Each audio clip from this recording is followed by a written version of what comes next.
नमस्कार।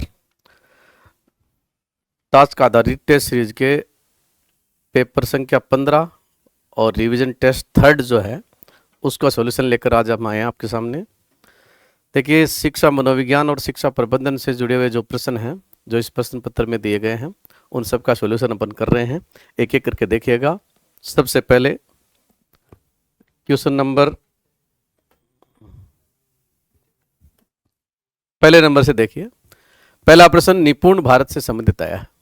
निपुण भारत मिशन के तहत सत्र 2024-25 में विद्या प्रवेश कार्यक्रम है जिसको अंग्रेजी में बोलते हैं स्कूल रेडीनेस प्रोग्राम।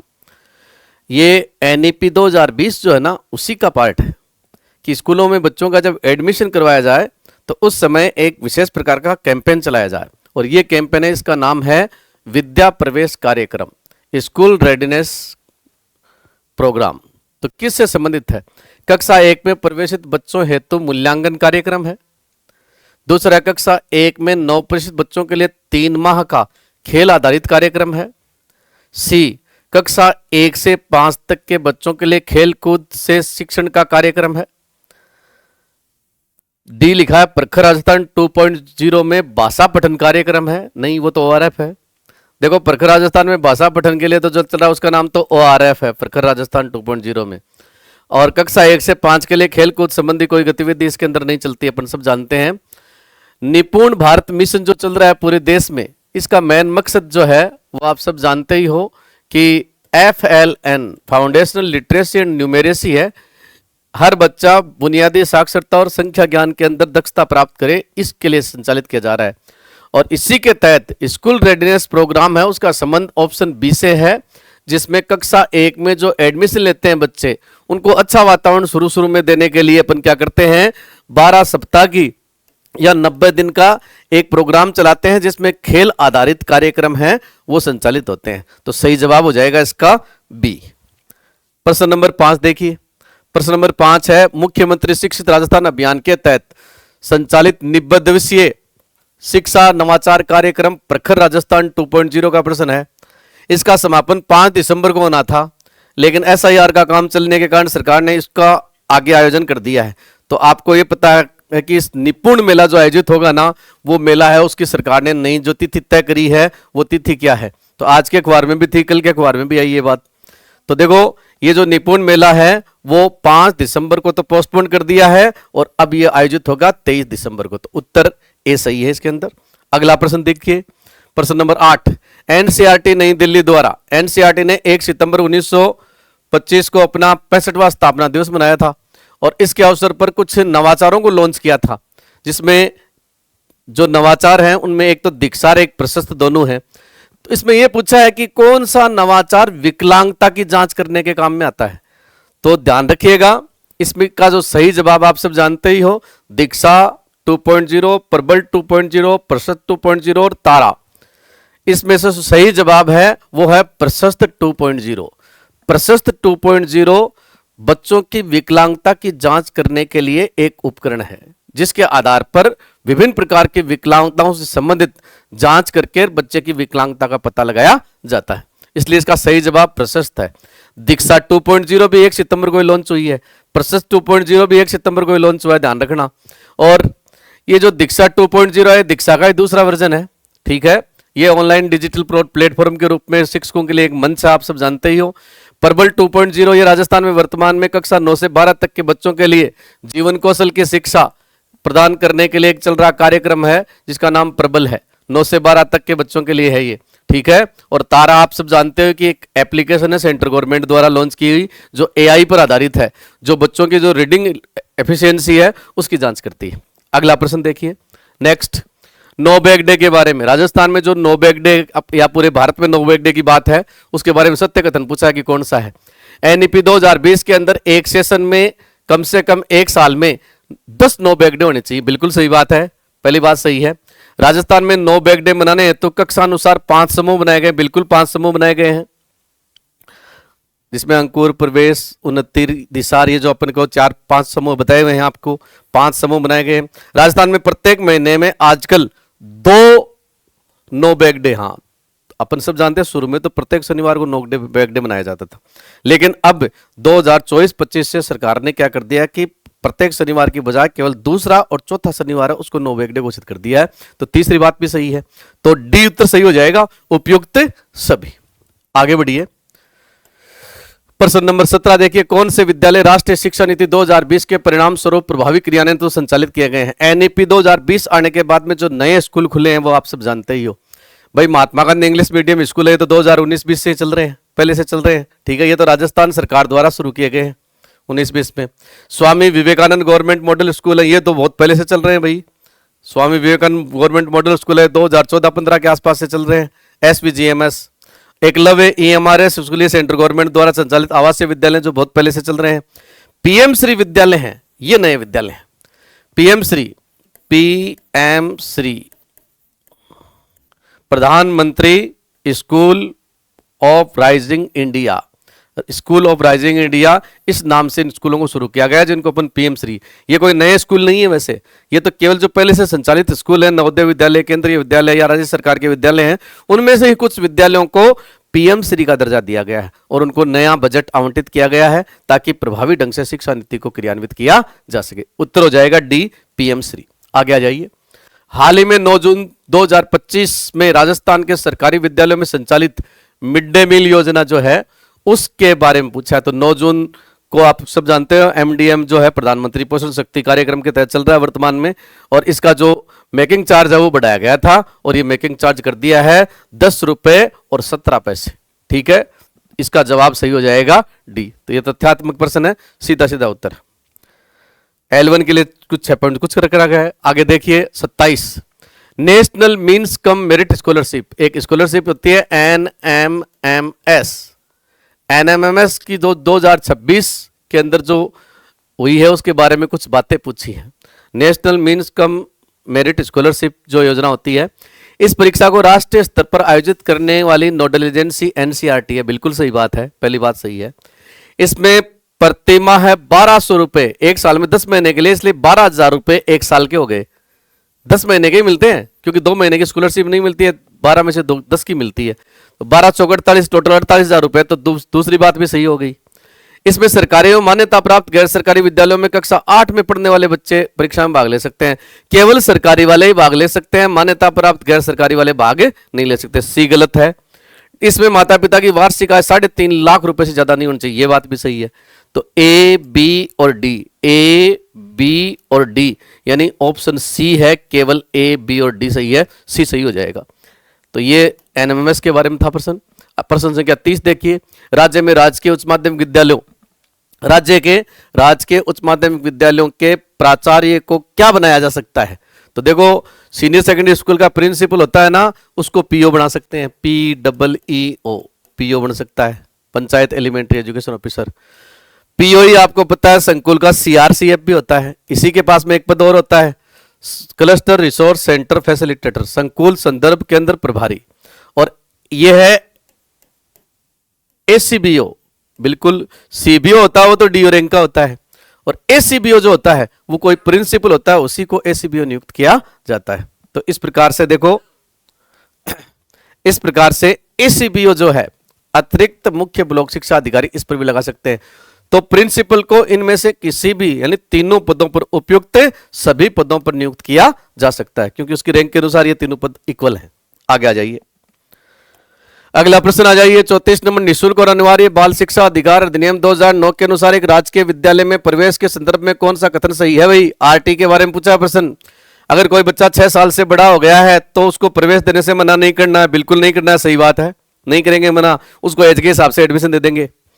जन्म प्रमाण पत्र नहीं है तो प्रवेश से मना नहीं करना है, अन्य वैकल्पिक दस्तावेज से भी एडमिशन दे सकते हैं, ठीक है, यह भी सही है।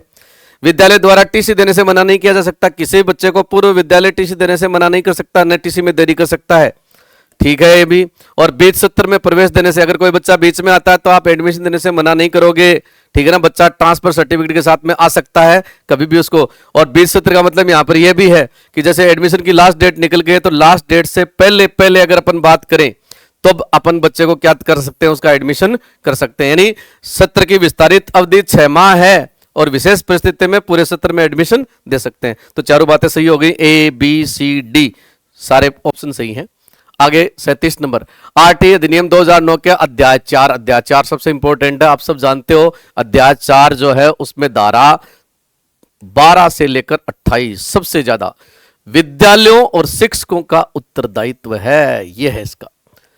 समूचे सरकार का कर्तव्य ये भाग 3 में है, ठीक है, ये भाग 4 में है, और बालकों के अधिकार का संरक्षण ये भाग 6 में है, और प्रारंभिक शिक्षा पाठ्यक्रम का पूर्ण होना ये भाग 5 में है। इस प्रकार से तो इसका सही जवाब हो जाएगा बी।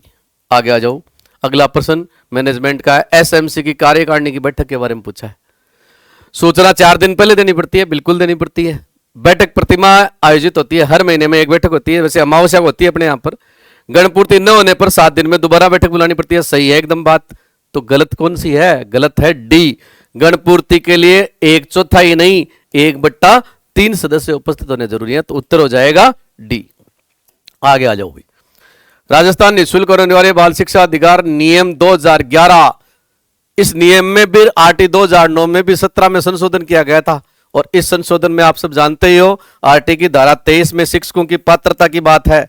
उस पात्रता और न्यूनतम शैक्षणिक योग्यता है ना, पहले 5 साल का शीतलन दिया गया था, लेकिन उस 5 साल के शीतलन को जब 2015 में पूरा हो गया, तो ऐसी स्थिति में 31 मार्च 2015 से लेकर 1 अप्रैल 2015 से लेकर 31 मार्च 2019 तक, यानी टोटल 4 साल बढ़ा दिया। तो 4 साल बढ़ाकर 31 मार्च 2019 तक कर दिया, डी सही हो जाएगा, एकदम सही जवाब है। आगे आ जाओ, राजस्थान आरटी नियमावली 2011 के नियम 7 में लिखा है कि रेगिस्तानी और पहाड़ी क्षेत्रों और कम जनसंख्या वाले क्षेत्रों में कक्षा 6 से 8 तक के लिए अगर उच्च प्राथमिक स्कूल बनानी है, यूपीएस स्कूल, तो 2 शर्तें पूरी होनी चाहिए। एक तो कैचमेंट एरिया में 2 पोषक प्राथमिक विद्यालय प्रेजेंट होने चाहिए, और इन दोनों स्कूलों के अंदर 5वीं में पढ़ने वाले बच्चों की संख्या कितनी होनी चाहिए? 30। 150 वाली चीज है ना, ये तो केवल प्राथमिक विद्यालय पर लागू होती है, इसलिए ए गलत है, बी और सी दोनों सही हैं, तो डी विकल्प सही हो जाएगा, बी और सी दोनों सही हैं। ओके, आगे आ जाइए। निम्नलिखित में से कौन सा सिद्धांत, साइकोलॉजी का प्रश्न है, व्यवहारवादी अधिगम सिद्धांत। तो व्यवहारवादियों के बारे में तो आप सब जानते हो, अंतर्दृष्टि ये तो स्कॉलर का हो गया, टोलमैन का, लेविन का, ये तो संज्ञानात्मकवादी विचारधारा गेस्टाल्ट में आता है ये तो, इसलिए थॉर्नडाइक है इसका जवाब सही होगा, क्योंकि व्यवहारवाद में कौन आता है? थॉर्नडाइक का सिद्धांत। अधिगम में थॉर्नडाइक का अधिगम सिद्धांत, स्किनर का सिद्धांत, पावलोव का सिद्धांत, ये जो सारे के सारे वादी, जेबी वॉटसन, ये सारे लोग किस में आते हैं? व्यवहारवादी विचारधारा से संबंधित हैं। व्यवहारवादी विचारधारा अधिगम के बारे में यह मान्यता रखती है कि प्रशिक्षण के द्वारा व्यवहार में परिवर्तन किया जा सकता है, किसी भी आदमी को कुछ भी सिखाया जा सकता है, ठीक है। वातावरण महत्वपूर्ण है, वंशानुक्रम का ज्यादा रोल नहीं है, इस मान्यता के साथ में आगे बढ़ती है। साइकोलॉजी का ही अगला प्रश्न देखिए, पावलोव के अनुमंडन प्रयोग में केवल ध्वनि उपस्थित होने पर। देखो पावलोव का प्रयोग आप देखते हो, उसने कुत्ते पर प्रयोग किया था। पहले चरण पे कुत्ते के सामने भोजन की तस्तरी यानी फूड रखा, तो उसने लार टपकाने की क्रिया करी। दूसरे चरण में उसने क्या किया कि डॉग जो था उसके सामने बेल बजाकर उसके बाद में फूड को प्रेजेंट किया, दोनों को पास पास में रखा, लार टपकाने की प्रक्रिया आई। और तीसरे चरण में उसने क्या किया, उसने डॉग के सामने केवल बेल बजाई, केवल कृत्रिम घंटी बजाई, लेकिन वैसी की वैसी अनुक्रिया हो गई। इस अनुक्रिया को कहते हैं CR, कंडीशनल रेस्पॉन्स, और इसका सही जवाब हो जाएगा अनुबंधित अनुक्रिया, इसी को बोलते हैं कंडीशनल रेस्पॉन्स। बी सही हो जाएगा, इसके अंदर जवाब बी सही है। इसके बाद में अगला प्रश्न देखिए, 56 नंबर प्रश्न है, अभिप्रेरणा से संबंधित प्रश्न है, मोटिवेशन से संबंधित प्रश्न है। इस प्रश्न में देखिए क्या पूछा है कि अभिप्रेरणा सामान्य क्रियाकलापों का प्रभाव है। तो ये तो सीधी सीधी परिभाषा है, तो परिभाषा अगर आती है तो आप करिए, वरना छोड़िए। तो उत्तर होगा इसका जॉनसन। आगे आ जाओ, निम्न में से कौन सा आंतरिक अभिप्रेरणा का उदाहरण है? अच्छा उदाहरण पूछा है, आंतरिक और बाह्य अभिप्रेरणा। एक एक बात देखो, सपना कहानी की पुस्तक पढ़ रही है क्योंकि उसके शिक्षक ने दिया है कि वह अपने शिक्षक को खुश करना चाहती है, तो किसी के लिए हो रहा है, अपनी मर्जी से नहीं हो रहा, किसी को प्रसन्न करने के लिए। मानव कक्षा में एक अच्छा ग्रेड प्राप्त करने के लिए, तो ये भी भैया अपने मन से नहीं करा, इसको भी क्या चाहिए? अच्छी ग्रेड चाहिए, इसलिए कर रहा। बाह्य अभिप्रेरणा है, देखिए बाहर वाले लोग प्रेरित कर रहे हैं। ऋतु कक्षा में होने वाले टेस्ट के लिए कड़ी मेहनत कर रही है क्योंकि वह पाठ्यक्रम सामग्री का अध्ययन करने में आनंद महसूस करती है। बिल्कुल, देखिए ये किसी पुरस्कार के लिए नहीं कर रही है बल्कि अपने अंदर की संतुष्टि, आंतरिक अभिप्रेरणा है, वो सी में साफ साफ दिखाई दे रही है। और रजत कक्षा में होने वाले टेस्ट के लिए कड़ी मेहनत कर रहा है क्योंकि जो अच्छे अंक लाने उसके पिता ने उसको साइकिल देने का बाह्य अभिप्रेरक काम कर रहा है। तो उत्तर हो जाएगा सी। सी के बाद में आ जाओ, निम्नलिखित में से कौन सा जैविक, जैविक तो भूख, प्यास, नींद, ये तो जैविक है, आप सब जानते ही हो। तो भूख भी अंतर्नोद जैविक है, प्यास भी जैविक है, लैंगिक अंतर्नोद, जिज्ञासा अंतर्नोद। तो यहां सीधा सीधा पूछा है कि कौन सा जैविक प्रेरक नहीं है। जैविक प्रेरक, लैंगिक का मतलब यहां जो शब्द दिया है इससे कंफ्यूज हुए कई बच्चे, इसका मतलब है सेक्सुअल, काम भावना। तो देखो काम, भूख, प्यास, नींद, ये सारे जैविक हैं। सही जवाब हो जाएगा डी, जिज्ञासा। इसके बाद में आगे आ जाइए, प्रश्न नंबर कितना है, 62 अपन ने कर लिया है। 62 के बाद में आइए 66 में। 66 नंबर क्वेश्चन जो है उसके अंदर क्या पूछा है, सीधा देखिए एक एक बात। निम्नलिखित में कौन सा कारक बालक के विद्यालय समायोजन में सहायक, समायोजन में सहायक कारक की बात है। उपयुक्त पाठ्यक्रम, हाँ तो सही पाठ्यक्रम होना चाहिए, एकदम सही बात है। सख्त अनुशासन का कदम, सख्त अनुशासन कभी भी समायोजन को स्थापित नहीं करता, बिगाड़ता है। प्रतियोगिताओं पर बल, कंपटीशन से भी बच्चों में अगर बहुत ज्यादा कंपटीशन होगी तो यह भी स्थिति है ना, समायोजन के अनुकूल नहीं है। अध्यापक व विद्यार्थियों के मध्य अंतः क्रिया, ये अच्छी है, दोनों में तालमेल बैठाएगा। बालकों पर व्यक्तिगत ध्यान देना, किसी बच्चे पर व्यक्तिगत रूप से ध्यान देंगे निश्चित रूप से फायदा होगा। तो दो चीज गलत है, दूसरा और तीसरा काट दो। तो उत्तर सही हो जाएगा 1, 4 और 5, ऑप्शन सही हो गया सी। ठीक है, इसके बाद में 66 के बाद में साइकोलॉजी का जो अगला प्रश्न है वो है 72 में आ जाइए। 72 में निम्न में से कौन से पिछड़े बालकों की विशेषता नहीं है। पिछड़े बालक बैकवर्ड है, मंगोलिज्म या डल नहीं है। पिछड़े बालक की अपनी प्रकृति प्रदत्त योग्यताओं से कम स्तर की शैक्षिक उपलब्धि का प्रदर्शन करते हैं।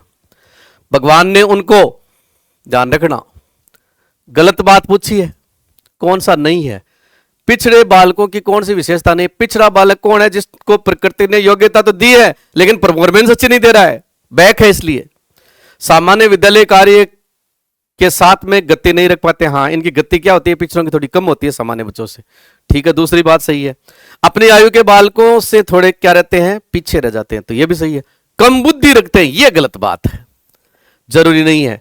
प्रतिभाशाली बालक भी पिछड़ा बालक हो सकता है। अगर कोई प्रतिभाशाली बालक 10 दिन क्लास में नहीं आता है तो अन्य की तुलना में पिछड़ सकता है। इसलिए बैकवर्ड होना बुद्धि का कम होना नहीं है। बुद्धि जिसमें कम होती है वो मंदबुद्धि होता है, पिछड़ा नहीं होता। इसलिए सही जवाब होगा डी। आगे आओ, एक बालक संगीत की अद्वितीय प्रतिभा का धनी है, उसके लिए निम्न में से कौन सी श्रेणी सर्वश्रेष्ठ है। सृजनशीलता, प्रतिभाशाली, बुद्धिमान। भैया जो विशेष प्रकार के क्षेत्र में योग्यता रखता है उसको बोलते हैं विशिष्ट बालक, ये विशिष्ट बालक की श्रेणी में आएगा। आगे आ जाओ, मानसिक रूप से पिछड़े बालकों के लिए कौन सी व्यूह रचना कार्य करेगी। मानसिक रूप से पिछड़े बालकों के लिए कार्यों को मूर्त रूप में समझाना, विद्यार्थियों को लक्ष्य निर्धारित करने के लिए प्रोत्साहित करना, स्वाध्याय के अवसर प्रदान करना, सहायता के लिए बाहर से संसाधनों को प्राप्त करना। भैया देखो, सहायता के लिए बाहर से रिसोर्स प्राप्त करना ये प्रतिभाशालियों के लिए बढ़िया होते हैं। सेल्फ स्टडी में प्रतिभाशाली हैं उनको ज्यादा फायदा होता है। लक्ष्य या टारगेट देकर अपन बच्चों को मोटिवेट करते हैं तो ये मुख्य रूप से प्रतिभाशालियों के लिए लाभदायक होता है, क्योंकि अपन सब जानते हैं मानसिक रूप से अगर कोई बच्चा कमजोर है तो उसको क्या है, कार्यों को मूर्त रूप में समझाना चाहिए। इसलिए इसका सही जवाब हो जाएगा ए, क्योंकि बुद्धि कम है इसलिए अमूर्त धारणाएं, अमूर्त कार्य कम कर पाता है। इसलिए आगे आ जाइए, कौन सी भली भांति समायोजित व्यक्ति का गुण नहीं है।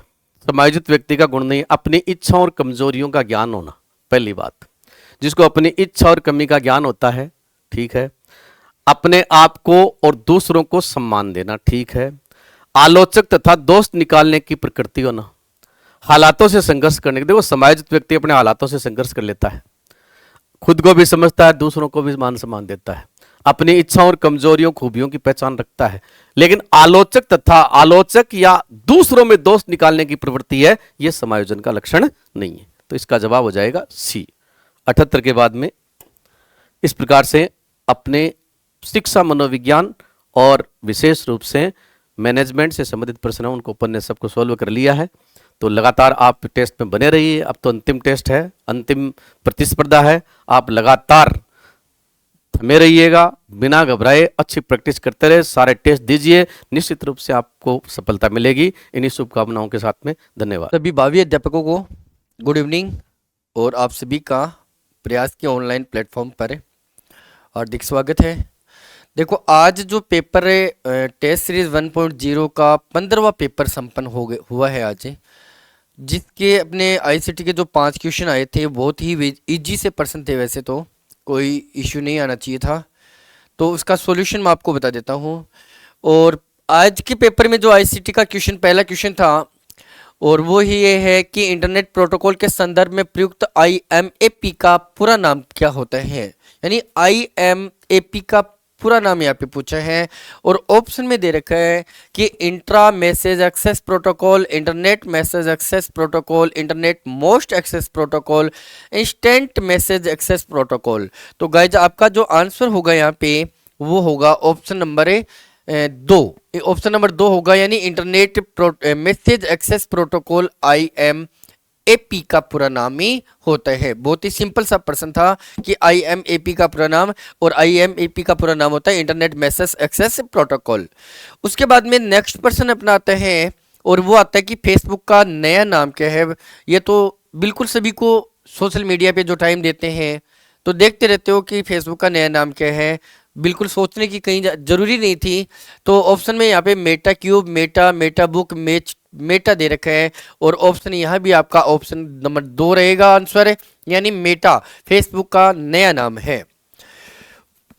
उसके बाद में तीसरा प्रश्न अपना स्क्रीन पे है, और वो है कि उच्च स्तरीय प्रोग्रामिंग भाषा में लिखे प्रोग्रामों को कंप्यूटर की भाषा में परिवर्तित करने का कार्य कौन करता है। यानी हाई लेवल लैंग्वेज में लिखे गए प्रोग्राम को मशीनी लैंग्वेज में कन्वर्ट करने का कार्य किसका होता है। तो देखो यहाँ पे ऑप्शन में इंटरप्रेटर दे रखा है, ऑप्शन नंबर 2 कंपाइलर दे रखा है, ऑप्शन नंबर 3 एक और व दो दोनों दे रखा है, और ऑप्शन नंबर 4 दे रखा है। इनमें से कोई नहीं। तो आपका आंसर बिल्कुल से यहाँ पे 1 और 2 होगा। देखो, कंप्यूटर जो लैंग्वेज ट्रांसलेटर होते हैं वो 3 होते हैं। एक तो होता है असेंबलर होता है, एक होता है आपका इंटरप्रेटर, और एक होता है आपका कंपाइलर।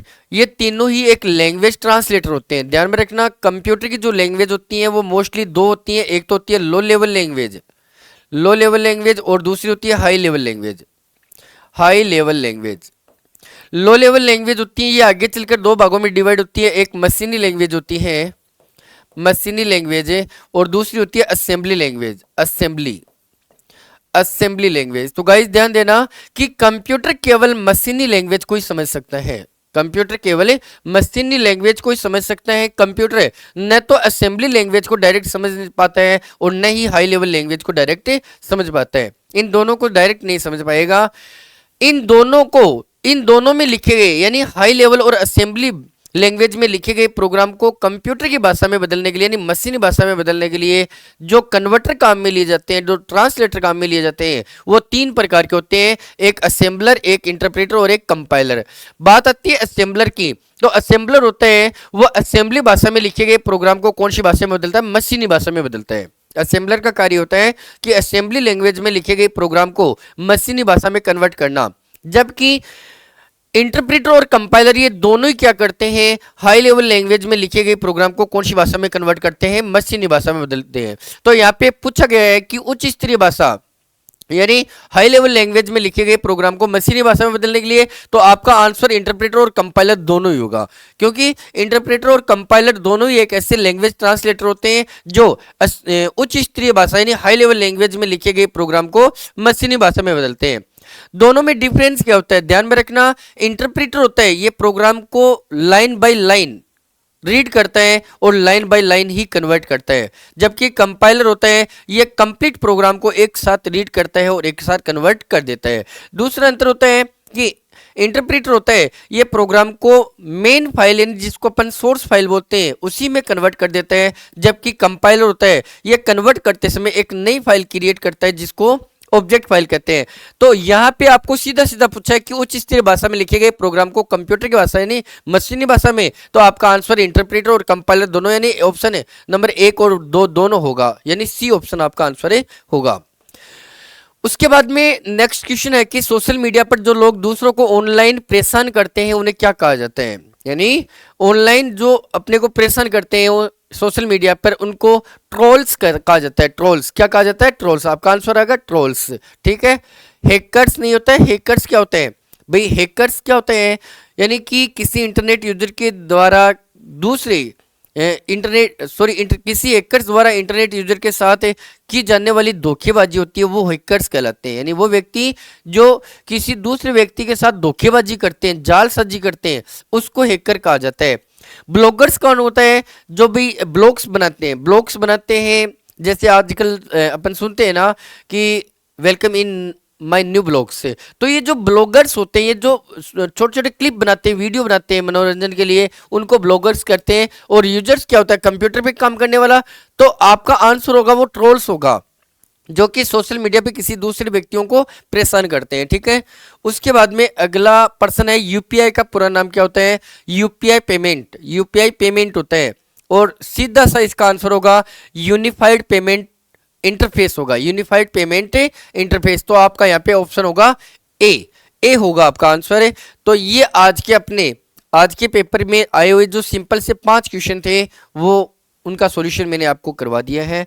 आशा है कि लगभग सभी बच्चों का ये क्वेश्चन है वो सही रहे होंगे, और जिनके गलत भी हुए हैं तो आगे से ध्यान रखें और दोबारा इन पर चर्चा करें प्रश्नों पे। ओके, नमस्कार। तो आज के इस पेपर का जो कल्चर, कला और संस्कृति का जो लाइव सॉल्यूशन है वो मैं लेकर आया हूं आपको। तो देखिएगा, हमारे कला और संस्कृति का जो पहला क्वेश्चन है वो 47 नंबर क्वेश्चन है। मंत्र राजप्रकाश किस संत के आध्यात्मिक विचारों का संकलन है? संत लालदास जी, संत हरिदास जी, संत सुंदरदास जी, संत चरणदास जी। तो देखिए इस क्वेश्चन का जो राइट आंसर होगा वो राइट आंसर है संत हरिदास जी। संत हरिदास जी का जन्म डीडवाना के कापड़ोद गांव में हुआ था, कापड़ोद गांव में।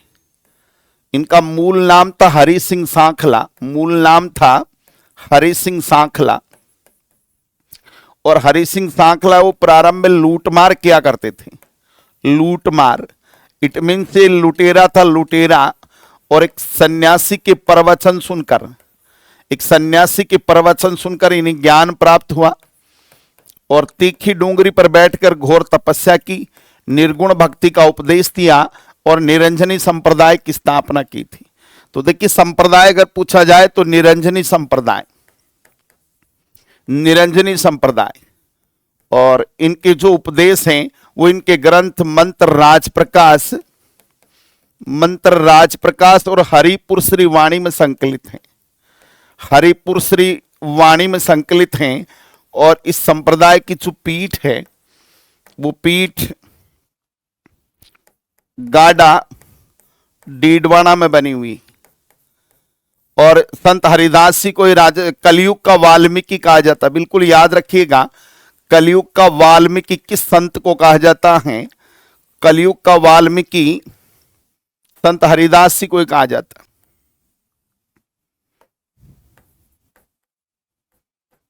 कलयुग का वाल्मीकि है वो किस संत को कहा जाता है?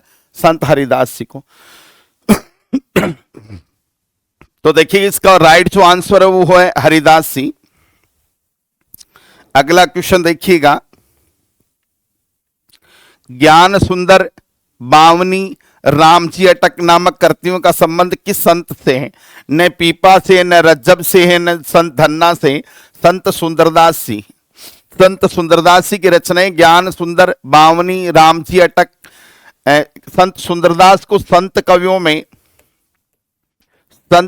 में एकमात्र सुशिक्षित और काव्य मर्मज्ञ रचनाकार के रूप में जाना जाता है।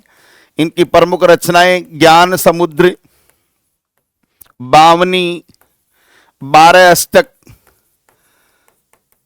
अष्टक सवैया, और इन सब की जो भाषा है वो भाषा रही पिंगल, और संत सुंदरदास जी को कहा जाता है दूसरा शंकराचार्य कहा जाता है, दूसरा शंकराचार्य। ये बड़ी प्यारी और सुंदर बात है, इस बिल्कुल गौर कीजिएगा। सुंदरदास जी को राजस्थान का दूसरा शंकराचार्य कहा जाता।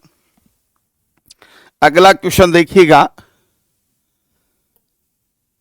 बहुत ही प्यारा सा क्वेश्चन है, और वो क्वेश्चन है मिर्जाई, दूतई और डगला किसके प्रकार हैं? न पगड़ी के प्रकार है, न लहरिया, न धोती, अंगरखी के प्रकार हैं। देखिए अंगरखी को बुगतरी भी कहा जाता, बुगतरी भी कहा जाता। इसे गाबा, डगला, मिर्जाई, दूतई, तनसुक, गदर, ये सारे के सारे नाम किसके हैं? अंगरखी के नाम। अंगरखी शरीर के ऊपरी भाग पर पहना जाने वाला वस्त्र है, शरीर के ऊपरी भाग पर पहना जाने वाला वस्त्र है, वस्त्र अंगरखी। अगला जो क्वेश्चन है, 10वीं शताब्दी का प्रसिद्ध अंबिका माता का मंदिर कहां स्थित है? जगत उदयपुर, और इसे मेवाड़ का खजुराहो कहा जाता है, मेवाड़ का खजुराहो। बड़ा प्यारा क्वेश्चन है, याद रखिएगा, प्रश्न आ जाए कि मेवाड़ का खजुराहो किस मंदिर को कहा जाता है? अंबिका देवी का मंदिर, और अंबिका देवी का मंदिर बना हुआ है जगत उदयपुर में। कहां बना हुआ है? जगत उदयपुर। अगला क्वेश्चन है, झालरापाटन झालावाड़ का सूर्य मंदिर निर्मित किया गया था। झालरापाटन झालावाड़ का सूर्य मंदिर है वो पृथ्वीराज द्वितीय द्वारा बनाया गया था। अगला क्वेश्चन है, निम्न में से तोरण का संबंध किस से है? बड़ा इजी क्वेश्चन है। तोरण का न जन्म से, न शिक्षा से, न मृत्यु से, विवाह से संबंधित तोरण। एक बात और देखिए, तोरण शक्ति का प्रतीक होता है, शक्ति पावर का प्रतीक होता है। पहली बात, तोरण अशुभ होता है। तोरण क्या होता है? अशुभ होता है। तोरण एक राक्षस था, राक्षस, और तोरण पर चिड़िया और तोता बना होता है, तोता। बहुत ही प्यारा सा क्वेश्चन है। और तोरण मारना मतलब तोरण का वध करना। हमारे जब भी कोई लड़का शादी करने के लिए दुल्हा आता है तो पहली रस्म होती है जिसमें तोरण को मारा जाता है, वध किया जाता है। तो तोरण शक्ति पावर का प्रतीक होता है, तोरण अशुभ होता है, तोरण एक राक्षस था, और तोरण पर चिड़िया और तोता बना होता, तो विवाह से संबंधित है। राजस्थान में बड़ा बाग की छतरियां कहां पर स्थित हैं? देखिए 4 ऑप्शन दे रखे हैं आपके सामने, और क्वेश्चन नंबर है आपका 55 जो क्वेश्चन है, राजस्थान में बड़ा बाग की छतरियां, तो बड़ा बाग की छतरी वो जैसलमेर में बनी हुई। याद रखिए, बड़ा बाग की छतरी कहां है? जैसलमेर। अगला क्वेश्चन आपका, भित्ति चित्रण की दृष्टि से कहां की हवेलियां प्रसिद्ध हैं? भित्ति चित्रण देखिए, अगर भित्ति चित्रण की बात करें तो मेवाड़, हाड़ौती और शेखावाटी का भित्ति चित्रण प्रसिद्ध है। 3 क्षेत्र का प्रसिद्ध है, पर हवेलियां अगर पूछी जाए तो शेखावाटी की जो हवेलियां हैं, क्योंकि शेखावाटी के भित्ति चित्रण में लोक जीवन की झांकी देखने के लिए मिलती है, इसलिए इसको राजस्थान की ओपन आर्ट गैलरी कहा जाता। Open art gallery. 57 के बाद अगला क्वेश्चन देखिएगा, राजस्थान की भाषा के लिए सर्वप्रथम राजस्थानी शब्द का प्रयोग किसने किया था? तो राजस्थानी शब्द का सर्वप्रथम प्रयोग किया था जॉर्ज इब्राहिम ग्रियर्सन ने 1912 में। राजस्थानी भाषा की उत्पत्ति शोरसैनी नागर अपभ्रंश से बताई थी इन्होंने। नागर अपभ्रंश से इन्होंने राजस्थानी भाषा की उत्पत्ति बताई, और इनका एक प्रसिद्ध ग्रंथ था linguistic survey of India, linguistic survey of India, इस ग्रंथ में इन्होंने प्रदेश की बोलियों के लिए सर्वप्रथम राजस्थानी शब्द प्रयुक्त किया था, राजस्थानी शब्द। तो याद रखिएगा, लिंग्विस्टिक सर्वे ऑफ इंडिया ग्रंथ में प्रदेश की बोलियों के लिए सर्वप्रथम जॉर्ज इब्राहिम ग्रियर्सन ने राजस्थानी शब्द का प्रयोग किया था। बड़ा प्यारा क्वेश्चन है। क्वेश्चन है 59 नंबर, निम्नलिखित संतों में से किसने अपने लेखन में मेवाती बोली का प्रयोग नहीं किया? तो संत लालदास जी ने भी किया, चरणदास जी ने भी किया, सहजोबाई ने भी किया। ये संत सुंदरदास उत्तर होगा। संत सुंदरदास की जो रचनाएं हैं उनमें मेवाती का प्रयोग बिल्कुल नहीं हुआ है, मेवाती भाषा का प्रयोग नहीं किया गया संत सुंदरदास की रचना। माय डियर, उत्तर होगा सी। 59 के बाद अगला क्वेश्चन है, डॉक्टर एलपी टेसाटोरी संबंधित हैं राजस्थानी साहित्य से, राजस्थानी हस्तकला से, राजस्थानी संगीत से, राजस्थानी रंगमंच से। तो एलपी टेसाटोरी राजस्थानी साहित्य, देखिए एलपी टेसाटोरी इटली का था, इटली का। इसे बीकानेर के महाराजा गंगा सिंह ने निमंत्रण भेजा था। गंगा सिंह ने इसको चारण साहित्य के अध्ययन का कार्य सौंपा।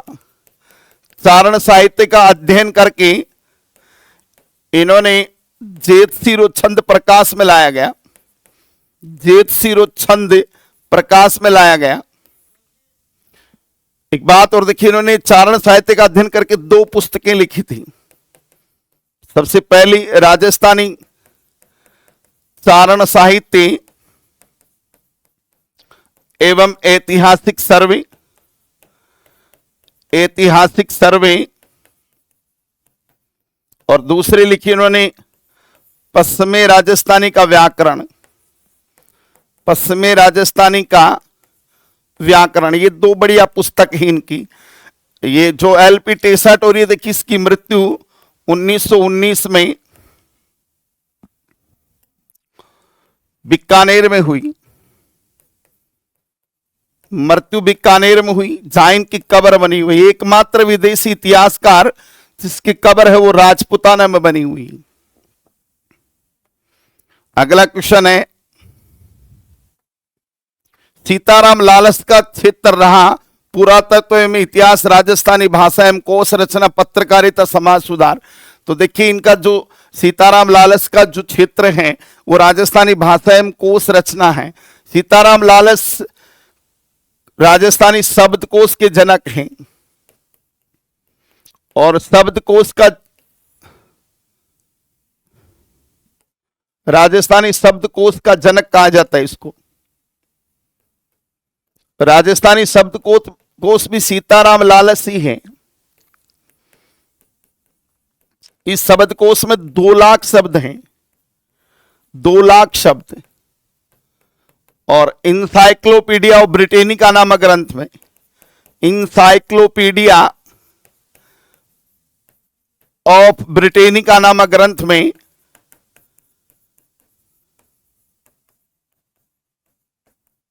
इसे जुबान की मसाल कहकर, जुबान की मसाल कहकर पुकारा गया है।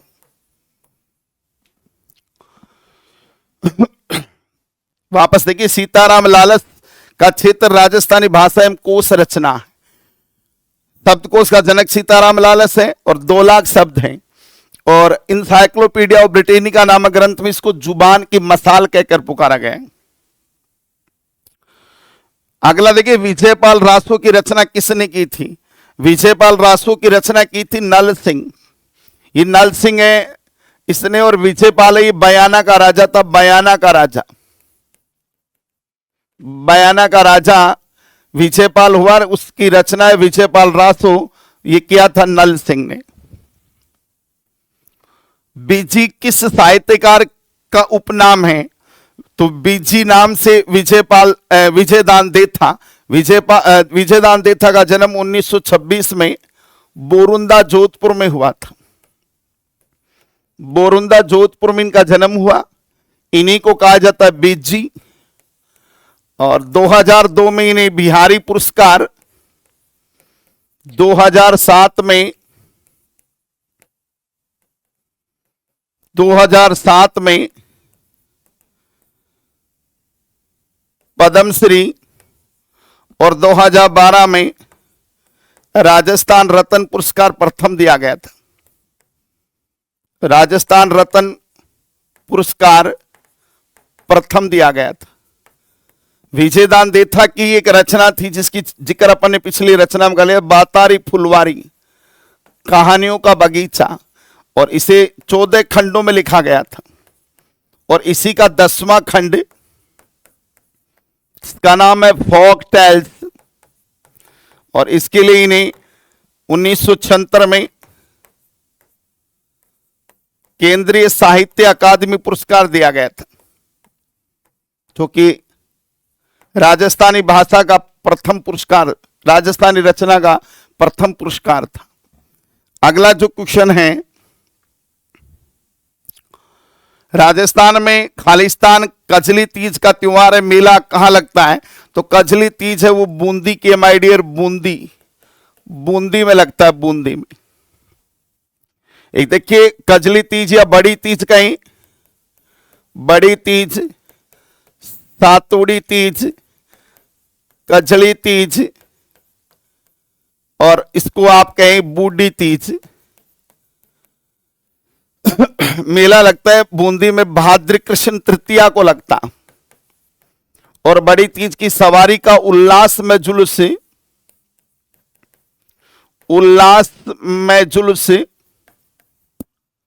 मनोरम नवल सागर सरोवर से शुरू होकर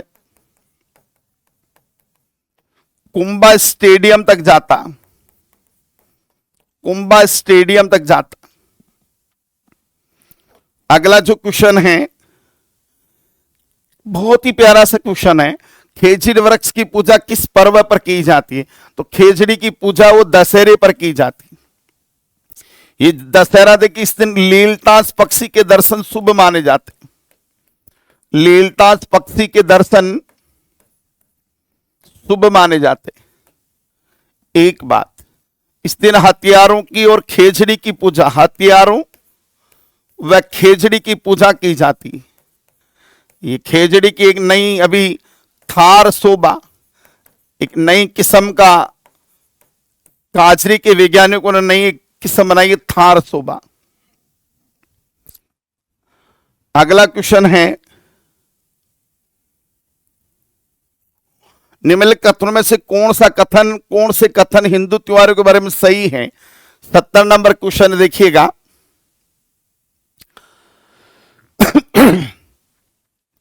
अक्षय तृतीया बैसाख मास की शुक्ल पक्ष, बैसाख शुक्ल तृतीया, आखा तीज बोलते हैं इसको, आखा तीज, ये बैसाख शुक्ल तृतीया को आती। और राजस्थान में इस दिन सर्वाधिक बाल विवाह होते, बाल विवाह, बिल्कुल सही है। निर्जला एकादशी ज्येष्ठ मास की शुक्ल पक्ष की एकादशी, ये भी सही है। तो आपका उत्तर होगा ए, और ये दोनों गलत हैं। तो उत्तर नंबर ए की होगा, 1 और 2 दोनों सही हैं। मेमद आभूषण पहना जाता है, तो देखिए मेमद आभूषण है वो कहां पहना जाता है? तो मेमद तो सीधा सही है, सिर पर पहना जाता है। अगला क्वेश्चन 94वां क्वेश्चन देखिएगा, क्वेश्चन नंबर 94, और प्रश्न बहुत ही प्यारा सा है। पीपल पन्ना है स्त्रियों के कान का आभूषण, पहला ऑप्शन ही सही होगा। पीपल पन्ना है वो स्त्रियों के कान का आभूषण है। अगला क्वेश्चन है, राजस्थान में जब अक्षय तृतीया मनाई जाती है, दोबारा प्रश्न आ चुका है, आषाढ़ शुक्ल, सॉरी बैसाख शुक्ल तृतीया, 98वां जो क्वेश्चन होगा उस 98वें क्वेश्चन में आपका उत्तर होगा बी, बैसाख शुक्ल तृतीया। बुद्धि विलास ग्रंथ के लेखक कौन है? 99वां क्वेश्चन देखिएगा, बुद्धि विलास ग्रंथ के लेखक थे बकतराम शाह, उत्तर होगा इसका बी। राजस्थानी साहित्य के भरतेश्वर बाहुबली रास के लेखक कौन थे? भरतेश्वर बाहुबली रास, भरतेश्वर बाहुबली रास 40 भद्र सूरी, ये सन वर्ष और साल बताने वाली प्राचीनतम पुस्तक थी, प्राचीनतम ग्रंथ। भरतेश्वर बाहुबली भरतेश्वर बाहुबली गौर वज्रसेन द्वारा और भरतेश्वर बाहुबली रास सालिश चंद्र सूरी द्वारा। राजविलास की रचना किसने की थी? क्वेश्चन नंबर 101 देखिएगा, राजविलास की रचना कवि मान सिंह ने की थी, मान सिंह। अगला क्वेश्चन है, देलवाड़ा मंदिर किस धर्म से संबंधित हैं? तो देलवाड़ा के जो जैन मंदिर हैं, देलवाड़ा के जैन मंदिर, यहां पर 5 जैन मंदिरों का समूह है, 5 जैन मंदिरों का समूह है, जिनको हम देलवाड़ा के जैन मंदिरों के नाम से जाने जाते हैं। अलवर स्थित मूसी महारानी की छतरी बनवाई गई थी महाराजा बख्तावर सिंह, महाराजा मंगल सिंह, महाराजा जय सिंह, महाराजा विनय सिंह। उत्तर होगा अलवर में स्थित जो मूसी महारानी की छतरी है महाराजा विनय सिंह द्वारा। ये राव राजा बख्तावर सिंह की पत्नी थी और ये 2 मंजिला है। इसकी जो पहली मंजिल उसका निर्माण लाल पत्थरों से और दूसरी मंजिल का निर्माण सफेद पत्थरों से करवाया गया, सफेद पत्थरों से। बहुत शानदार प्रसिद्ध बाटाड़ू कुआं राजस्थान के निम्न में से किस जिले में है? तो बाटाड़ू का कुआं है वो बाड़मेर में है और ये संगमरमर से बना हुआ है। क्वेश्चन नंबर 105, उदयपुर, भीलवाड़ा व चित्तौड़गढ़ में अधिकांशतः बोली जाती है कौन सी बोली? तो 105 नंबर जो क्वेश्चन है उसमें देखिए, उदयपुर, भीलवाड़ा और चित्तौड़गढ़ में मेवाड़ी बोली बोली जाती है। हेलो, हाँ हेलो स्टूडेंट्स, भी जो आपका थर्ड ग्रेड का जो पेपर हुआ था उसमें अपने पॉलिटिकल साइंस से संबंधित जो आपके प्रश्न हैं तो देखिएगा इसमें भी। तो सबसे पहले देखिएगा क्वेश्चन आज में आता है, पंचायती राज व्यवस्थाओं का मूल उद्देश्य क्या सुनिश्चित करना है? तो देखिए सबसे पहले यहां कि पंचायती राज व्यवस्थाओं का मूल उद्देश्य सुनिश्चित करता है। तो देखिए विकास में भागीदारी, लोकतांत्रिक विकेंद्रीकरण, सामुदायिक विकास। तो इसका मतलब 1 और 2 3, यानी इसमें 1 2 3 तीनों सही है। वित्तीय संग्रहण का इसका कार्य नहीं होता है, ये आपको ध्यान में रखना है। अब उसके बाद भी नेक्स्ट अगर बात की जाती है भी,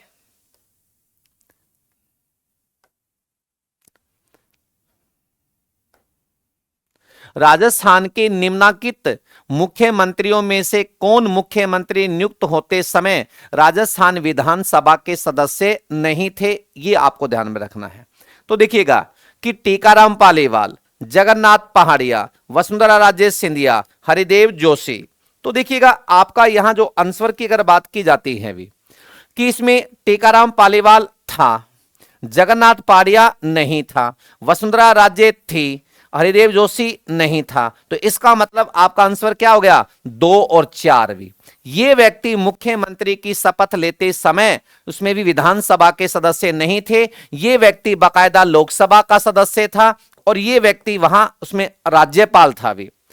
तब उसने क्या यहां शपथ ली थी, इस बात को ध्यान में रखना। तो ये लीजिएगा आपके सामने जगन्नाथ पहाड़िया और हरिदेव जोशी, ये आपका आंसर हो गया भी। नेक्स्ट प्रश्न की अगर बात करें भी, हाँ भी कि निम्नलिखित कथनों में से कौन सा विकल्प सही है? अब आपको यह देखना है कि निम्न में से कौन सा विकल्प सही की अगर बात की जाती है तो पहला कथन है भी, राजस्थान का महाधिवक्ता कार्यालय राज्य पुनर्गठन अधिनियम 1956 के अनुसार राजस्थान राज्य के गठन में अस्तित्व में आया, बिल्कुल सही है भी। उसके बाद जीसी कासलीवाल राजस्थान का प्रथम महाधिवक्ता बना, यह कथन भी सही है। तो कहने का मतलब कथन 1 और 2 दोनों सही हैं, ये आपको यहां ध्यान में रखना है। तो क्या बोला भी, कथन और ए बात करें दोनों भी इसमें सही हैं। तो आंसर इसमें क्या हो गया आपका? सी हो गया है। नेक्स्ट प्रश्न की बात करें, राज्य महाधिवक्ता के संबंध में कौन सा कथन असत्य है?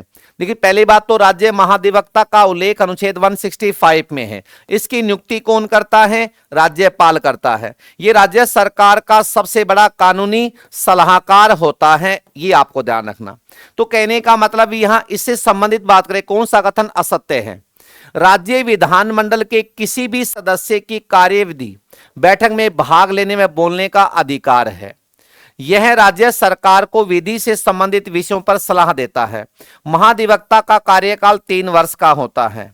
यह राज्यपाल के प्रसाद पर्यंत पद धारण करता है। तो इसमें असत्य कथन पूछा है, तो महाधिवक्ता का कोई निश्चित कार्यकाल नहीं होता, ये राज्यपाल के प्रसाद पर्यंत होता है। ये आपको ध्यान रखना है भी।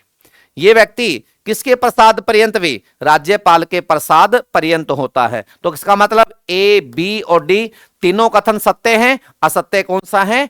3 नंबर भी। अब आता है कौन सी नेक्स्ट, अगर यहां बात की जाती है भी, यदि पंचायत चुनाव में मतदान के पूर्व किसी अभ्यर्थी की मृत्यु हो जाए तो क्या होगा भी? अब क्या बोला? यदि चुनाव में मतदान के पूर्व किसी अभ्यर्थी की मृत्यु हो जाए तो क्या होगा, ये आपको यहां ध्यान में रखना है। तो देखिएगा, मतदान स्थगित हो जाएगा, मतदान स्थगित नहीं होगा, यदि केवल एक अभ्यर्थी शेष रहे तो मतदान स्थगित हो जाएगा, यदि एक से अधिक अभ्यर्थी शेष रहे तो मतदान स्थगित नहीं होगा। तो कहने का मतलब इसमें आपके सामने क्या है भी, आपको बताना इसमें होगा क्या है, ये थोड़ा सा आपको यहां ध्यान में रखना है। तो देखिएगा, तो यदि केवल एक अभ्यर्थी शेष रहे तो मतदान स्थगित हो जाएगा। बस सीधी सी बात है, जैसे मान ले 2 जने ही खड़े थे, अब 2 जने खड़े थे, एक का उसमें क्या हो गया अभी, उसमें व्यक्ति की मृत्यु होगी तो एक ही बच गया, तो फिर वहां चुनाव क्या हो जाएगा? स्थगित हो जाएगा। अगर 2 से अधिक हैं तो ऐसा होता है तो नहीं होगा, ये आपको ध्यान रखना है। उसके बाद यदि एक से अधिक अभ्यर्थी शेष रहे तो मतदान स्थगित नहीं होगा। तो ये आगे ना इसमें जो मैंने भी कहा आपके सामने, तो दोनों कथन आपके सामने क्या हो गए? सही है। तो यानी मतदान स्थगित हो जाएगा जरूरी नहीं है, मतदान स्थगित नहीं होगा तो ये नहीं है। तो इसका मतलब आपके सामने ये 3 और 4 हैं, ये आपको ध्यान रखना है। अब उसके बाद भी स्थानीय स्वशासन की सर्वोत्तम व्याख्या यह है की जा सकती कि वह एक प्रयोग है। ये संघवाद का है, लोकतांत्रिक विकेंद्रीकरण का है, प्रशासकीय प्रत्यायोजन का है, प्रत्यक्ष लोकतंत्र का है, ये आपको ध्यान रखना। तो देखिएगा, अब आपके सामने यहां क्या बोला है, स्थानीय स्वशासन की सर्वोत्तम व्याख्या क्या है भी? लोकतांत्रिक विकेंद्रीकरण। इसका उद्देश्य क्या है भी? इस सत्ता का उसमें विकेंद्रीकरण करना है। तो यहां बोला लोकतांत्रिक विकेंद्रीकरण, इसका प्रयोग है ये। अब उसके बाद नेक्स्ट अगर बात की जाती है, महिलाओं को पंचायतों में आरक्षण भारतीय संविधान के कौन से अनुच्छेद में है? जैसे आप सब जानते हैं 73वां संविधान संशोधन, 73वां संविधान संशोधन 1992 में पंचायती राज में महिलाओं को क्या है? आरक्षण है। देखिए यहां शब्द क्या यूज कर रहा हूं, महिलाओं। महिला का मतलब क्या है भी? यहां सभी वर्ग या कैटेगरी से संबंधित हैं, ये ध्यान रखना। और अभी ये प्रश्न आया था, उसने कहा था भी, इसमें इस प्रश्न पूछा गया था, उसने कहा भी पंचायती राज में एससी और एसटी की महिलाओं को आरक्षण। तो ये कथन गलत है। एसटी एसटी नहीं बल्कि सभी वर्ग की महिलाएं हैं, और इसका उल्लेख अनुच्छेद 243 डी में है, और धारा इसकी क्या है? 15 है। ये आपको ध्यान रखना है।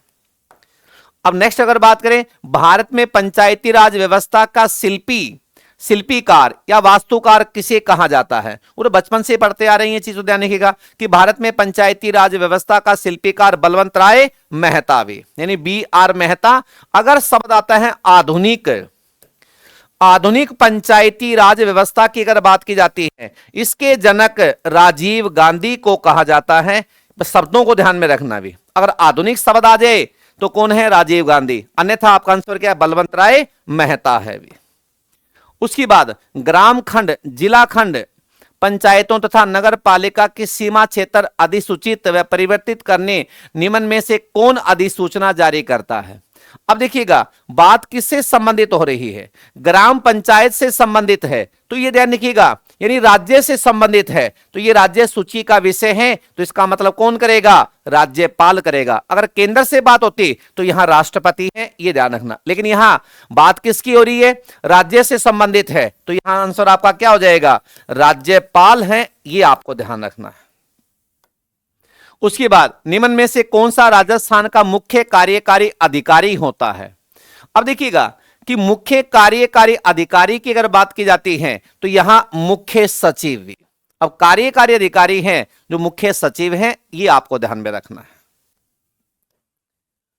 वर्तमान में राजस्थान के मुख्य सचिव कौन हैं? तो वर्तमान में राजस्थान के मुख्य सचिव एन श्रीनिवास हैं, ये अभी आपको ध्यान रखना है। और अभी आपके सामने ही पिछले महीने ही क्या हुआ है, अभी ये राजस्थान का नया क्या बना है, मुख्य सचिव बना है अभी।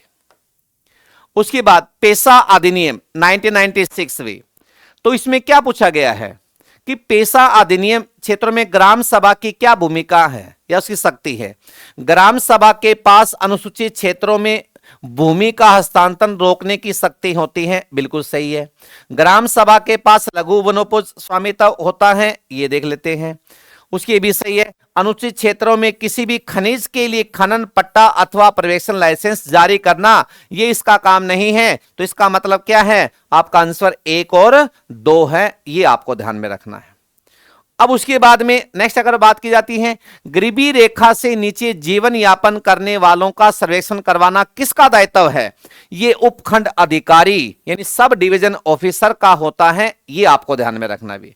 किसका भी? सब डिवीजन ऑफिसर यानी उपखंड अधिकारी। जिला प्रशासन में एक तहसीलदार का प्रधान कार्य होता है।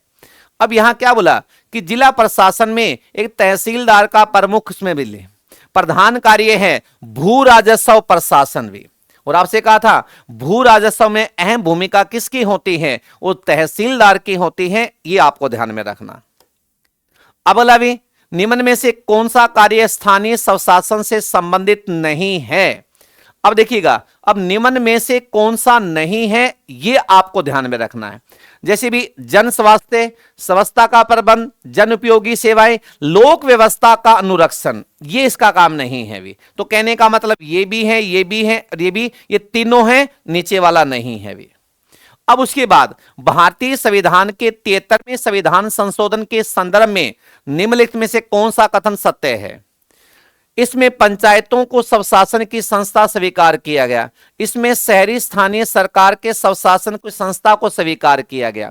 अब देखिएगा 73 की अगर यहां बात की जाती है आपके सामने भी, अब यहां आपसे क्या कहा जा रहा है कि 73वां संविधान संशोधन की बात चल रही है।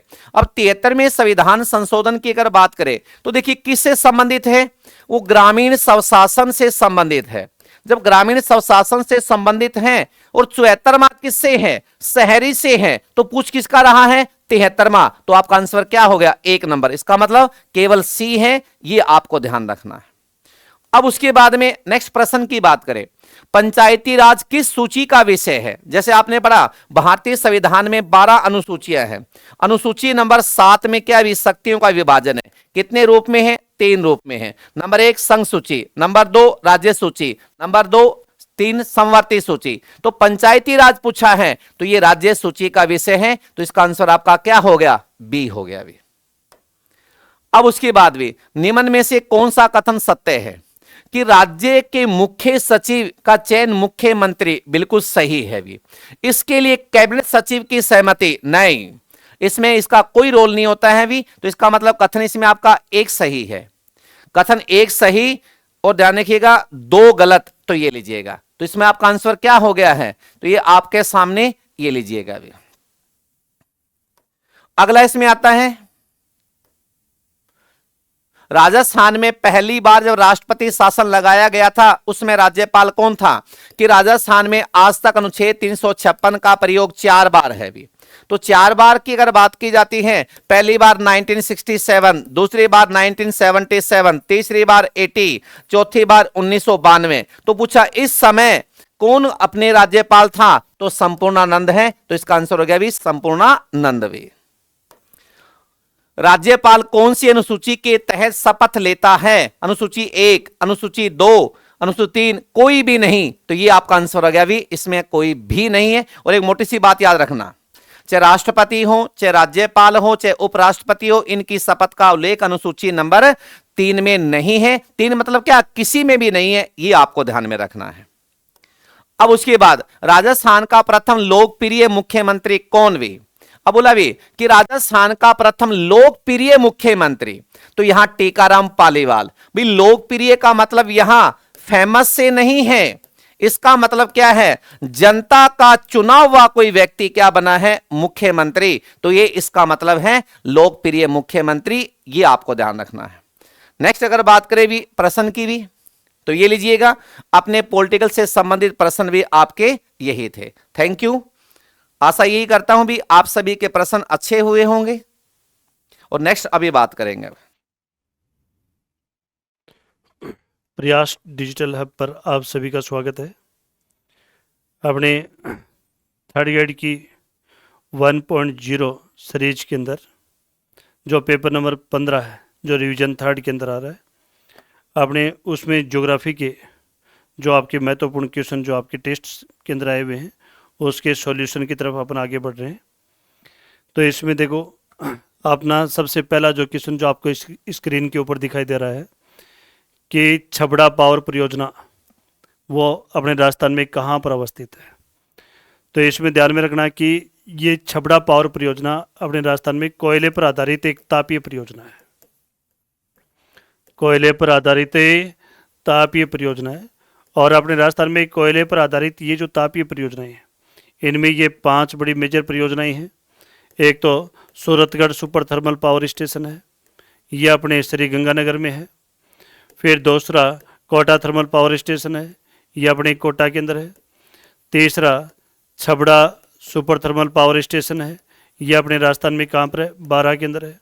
और चौथा अपने Kalisindh super thermal power station है, ये झालावाड़ के अंदर है। इन 4 के अलावा एक जो 5वां है वो है कवई के अंदर, कवई सुपर थर्मल पावर स्टेशन, ये कहाँ पर है, बारां में। तो इसमें ऊपर वाले जो 4 हैं, सूरतगढ़, कोटा, छबड़ा और कालीसिंध, ये चारों थर्मल जो स्टेशन है ये RVUNL के हैं, राजस्थान विद्युत उत्पादन निगम में लिमिटेड के। जबकि कवई सुपर थर्मल जो पावर स्टेशन है ये अडानी ग्रुप के द्वारा संचालित है। किसके द्वारा, अडानी ग्रुप के द्वारा। ये अपने RVUNL का स्टेशन नहीं है। तो अपने इस क्वेश्चन का आपका जो सही आंसर होगा कि छबड़ा अपने कहाँ पर है, बारां में। तो इसका सही आंसर है ऑप्शन नंबर 3 C। फिर अपने नेक्स्ट क्वेश्चन की तरफ बढ़े कि राजस्थान का पहला परमाणु बिजली घर कौन सा है। तो वर्तमान में अपने भारत के अंदर टोटल 8 न्यूक्लियर पावर स्टेशन है। अपने भारत में इन 8 न्यूक्लियर पावर स्टेशन में सबसे पहला जो न्यूक्लियर पावर स्टेशन लगा था वो महाराष्ट्र के अंदर लगा था, तारापुर न्यूक्लियर पावर स्टेशन। और उसके बाद में रावतबाटा न्यूक्लियर पावर स्टेशन या रावतबाटा परमाणु बिजली घर, ये अपने चित्तौड़गढ़ जिले के अंदर राजस्थान में स्थापित किया गया था। और ये जो अपने रावतबाटा न्यूक्लियर पावर स्टेशन है ये कनाडा के सहयोग से लगाया गया था। ठीक है, तो अपने राजस्थान का पहला परमाणु बिजली घर ये अपना कौन सा है, रावतबाटा परमाणु बिजली घर, जो कि चित्तौड़गढ़ में है। अपने राजस्थान में दूसरा जो न्यूक्लियर पावर स्टेशन है वो बांसवाड़ा के अंदर माही नदी के किनारे पर स्थापित किया जा रहा है। फिर अपने नेक्स्ट क्वेश्चन की तरफ बढ़े तो बादेश्वर में स्थापित की जा रही तापीय परियोजना कौन सी है। तो देखो बादेश्वर में है, कापोडी के अंदर है, बादेश्वर है, कापोडी है, गिरल है, ये जो बेल्ट है ना आपने यहाँ पूरा का पूरा बेल्ट, ये भी एक तापीय परियोजना ही है जो कोयले पर आधारित है। लेकिन यहाँ पर जो कोयला निकाला जाता है वो कौन सा है, लिग्नाइट कोयला है। कौन सा, लिग्नाइट।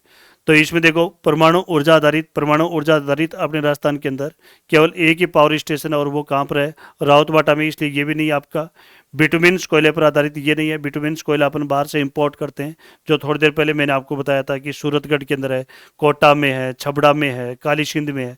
ठीक है, तो वो जो तापीय परियोजना है ना उसमें वहाँ पर अपन इसको यूज करते हैं। फिर गैस पर आधारित जो तापीय परियोजना है वो अपने राजस्थान में धौलपुर के अंदर है, धौलपुर ताप बिजली घर। फिर एक धौलपुर के अंदर अपने कंबाइंड साइकिल पावर प्रोजेक्ट है। फिर एक जैसलमेर के अंदर रामगढ़ तापीय परियोजना है। ये जो परियोजना है एक झामर कोटड़ा के अंदर है, ठीक है, उदयपुर के अंदर। ये परियोजनाएं आपकी किस पर आधारित हैं, गैस पर आधारित है। जबकि बादेश्वर जो कि कहाँ पर है, बाड़मेर के अंदर, इसको बादरेश भी बोलते हैं अपन, ये अपने किस पर आधारित है, लिग्नाइट कोयले पर। तो इसलिए इस क्वेश्चन का आपका जो सही आंसर होगा वो विकल्प नंबर 2 है। फिर अब नेक्स्ट क्वेश्चन की तरफ बढ़े तो ये क्वेश्चन आपका नहीं है। बीथड़ी पवन ऊर्जा परियोजना राजस्थान के किस जिले में स्थापित की गई है? तो देखो यहाँ पर अपने राजस्थान में यदि अपन पवन ऊर्जा परियोजनाओं की बात करें तो राजस्थान में सबसे पहली जो पवन ऊर्जा परियोजना है ये 1999 में स्थापित हुई थी और ये परियोजना अमर सागर कहाँ पर है? जैसलमेर के अंदर, ठीक है, यहाँ पर स्थापित की गई थी। फिर अपने राजस्थान में दूसरी परियोजना देवगढ़ कहाँ पर? प्रतापगढ़ में स्थापित हुई थी। और उसके बाद में जो तीसरी परियोजना है वो बीथड़ी में स्थापित हुई थी, ठीक है, या बीथड़ी बोल दो चाहे आप। ये फलोदी के अंदर, कहाँ पर है? फलोदी में। जबकि पहले फलोदी एक तहसील हुआ करती थी अपनी, जो कि उपखंड भी है, पहले उपखंड भी था और ये जोधपुर जिले में था, लेकिन अब फलोदी को एक अलग जिला बना दिया है। तो ध्यान में रहे कि बीथड़ी पवन ऊर्जा परियोजना है, उसका जो संबंध है वो राजस्थान में कौन से जिले से है? फलोदी से। इसलिए इस क्वेश्चन का भी सही जो आंसर हो आपका विकल्प नंबर ए सी है, 3 है। फिर देखो अपने टंगस्टन उत्पादन के लिए अपने कहाँ की खाद्यान्न, यानी ये जो 4 आपको ऑप्शन में दिए हुए हैं, स्थान दिए हुए हैं, माइनिंग एरिया दिया हुआ है, इसमें आपको बताना है कि इसमें कौन सा जो माइनिंग एरिया है वो टंगस्टन के लिए है, ठीक है। तो इसमें देखो यहाँ पर ये जो गुजरवाड़ा है, देवड़ा है, बांदर सिंदरी है, ये जो स्थान है ना, ये स्थान अपने बेरिलियम के लिए फेमस है। किसके लिए? बेरिलियम। ये एक धात्विक खनिज है जो अपन को बेरिल इस्क से प्राप्त होता है, ठीक है। जबकि जो डेगाना बाकरी क्षेत्र है, कौन सा? डेगाना बाकरी क्षेत्र नागौर के अंदर, ये स्थान है वो अपने कौन से खनिज के लिए फेमस है? टंगस्टन के लिए फेमस है। और साथ में ये भी ध्यान में रखना कि टंगस्टन है, इसका जो एस्क है उसको अपन क्या बोलते हैं? वॉल्फ्रोमाइट। क्या बोलते हैं? वॉल्फ्रोमाइट। और इसका जो दूसरा एस्क है वो है सिलाइट। कौन सा? सिलाइट, ठीक है। तो इन 2 एस्क से अपन को टंगस्टन की प्राप्ति होती है। तो इन अपने एस्क के जो भंडार हैं वो अपने राजस्थान में सबसे ज्यादा डेगाना बाकरी क्षेत्र नागौर के अंदर है। फिर अपना जो नेक्स्ट क्वेश्चन है ये आपका मैनेजमेंट वाला आ गया कि राजस्थान के किस जिले में जियोलॉजिकल सर्वे ऑफ इंडिया 2021 के नवीनतम सर्वेक्षण के अंदर अपन को सीमेंट ग्रेड के लाइमस्टोन वो प्रचुर मात्रा के अंदर ही मिले। तो ध्यान में रहे अपने राजस्थान में नॉर्मली अपन कहते हैं कि सबसे ज़्यादा लाइमस्टोन, और वो भी सीमेंट ग्रेड का जो लाइमस्टोन है वो चित्तौड़गढ़ के अंदर है, जिसके चलते चित्तौड़गढ़ में सबसे ज़्यादा सीमेंट का प्रोडक्शन हो रहा है। लेकिन 2021 के जीएसआई का जो नया सर्वे हुआ है, इस सर्वे के अंदर चित्तौड़गढ़ से भी ज़्यादा अपन को सीमेंट ग्रेड लाइमस्टोन के जो भंडार मिले हैं वो भंडार जैसलमेर जिले में मिले हैं। तो अब जैसलमेर अपने पूर्व की बातें जिस रूप में जैसलमेर को अपन पहचान रहे हैं वो वैसा जैसलमेर नहीं है। अब सौर ऊर्जा के मामले में, पवन ऊर्जा के मामले में, पर्यटन के मामले में और अब इंडस्ट्रियों के मामले के अंदर बहुत जल्दी अपना जैसलमेर जिला राजस्थान के अग्रणी जिलों के अंदर शामिल होने के लिए तैयार है। अपने इस जैसलमेर के अंदर अपन को ये प्रचुर मात्रा के अंदर सीमेंट ग्रेड लाइमस्टोन के भंडार मिले। इसलिए अपन कहते हैं कि भविष्य में सबसे ज़्यादा सीमेंट उत्पादन की यदि संभावनाओं वाला जिला है तो वो जिला अपना कौन सा है? जैसलमेर है, ठीक है। जैसलमेर के अंदर अभी जो जेके सीमेंट है, उसके अलावा दो तीन कंपनियां और हैं, वो कंपनियां अपने यहाँ पर कतार के अंदर हैं जो बहुत जल्दी अपना यहाँ पर सीमेंट प्लांट स्थापित करेंगी। फिर अब नेक्स्ट क्वेश्चन की तरफ बढ़े तो यहाँ पर ये देखो, एक तरफ सुमेलित कीजिए, एक तरफ अपन को 4 खनिजों के नाम दिए हुए हैं और दूसरी तरफ माइनिंग एरिया दिया हुआ है, क्षेत्र दिया हुआ है, और इसमें अपन को ये सुमेलित करना है कि कौन सा माइनिंग एरिया अपने कौन से मिनरल्स के लिए फेमस है, ठीक है। तो अपन बात करें यहाँ पर टंगस्टन की। थोड़ी देर पहले मैंने आपको बताया था कि टंगस्टन जो कि वॉल्फ्रोमाइट और सिलाइट जिसके एस्क हैं, ये टंगस्टन के डेगाना बाकरी क्षेत्र के अलावा टंगस्टन के जो भंडार हैं वो पाली जिले के अंदर नाना क्राप जो क्षेत्र है वहाँ पर टंगस्टन के खूब भंडार हैं। फिर एस्बेस्टॉस की अपन बात करें तो एस्बेस्टॉस के पर्याप्त भंडार आसिंद भीलवाड़ा के अंदर हैं। फेल्सपार की अपन बात करें तो इसके भंडार सिक्कर के अंदर अपने लोहरवाड़ा क्षेत्र के अंदर हैं। फिर मैग्नीज की अपन बात करें तो इसके भंडार अपने कहाँ पर हैं? रेवासा के अंदर है। तो इस आधार पर अपन देख लेते हैं कि ये जो नीचे अपन को विकल्प दिए हुए हैं इसके अंदर अपना कौन सा सही बैठ रहा है। तो टंगस्टन के सबसे ज़्यादा भंडार है अपने इन 4 क्षेत्रों के अंदर। कौन से इलाके में है? नाना कराब के अंदर है। तो ए नंबर के अंदर आपका आ जाएगा 2 नंबर, ठीक है। फिर 2 नंबर अपने पास 2 ऑप्शन में है, बी में भी है और डी में भी है, इसलिए एक और आपका सी दोनों तो आपकी क्रॉस होगी। फिर अपन को सेकंड विकल्प पर चलना पड़ेगा। एस्बोस्टॉस के जो भंडार हैं वो अपने कहाँ पर है? सिंध के अंदर। तो फिर अपन को आगे बढ़ेंगे तो ये सेम आपका आ गया। फेल्सपार के भंडार यहाँ पर लोहरवाड़ा के अंदर है, और मैग्नीज के जो भंडार है वो कहाँ पर है? रेवासा में। इसलिए आपने इस क्वेश्चन का जो सही विकल्प है वो ऑप्शन नंबर ए 2 है। फिर अपन नेक्स्ट क्वेश्चन की तरफ बढ़े कि नाथ की नेरी है, टुकना है, सिंद्रियास है।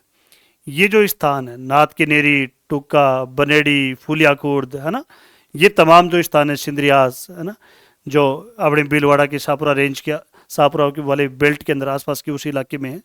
अपने ये तमाम जो स्थान है वो अपने कौन से खनिज के लिए फेमस है?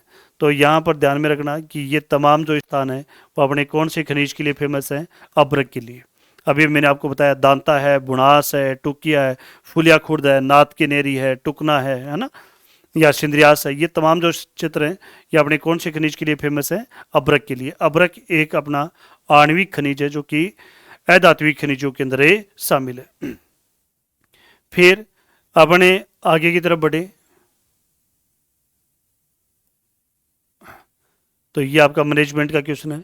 नेक्स्ट है जयपुर मेट्रो रेल प्रणाली।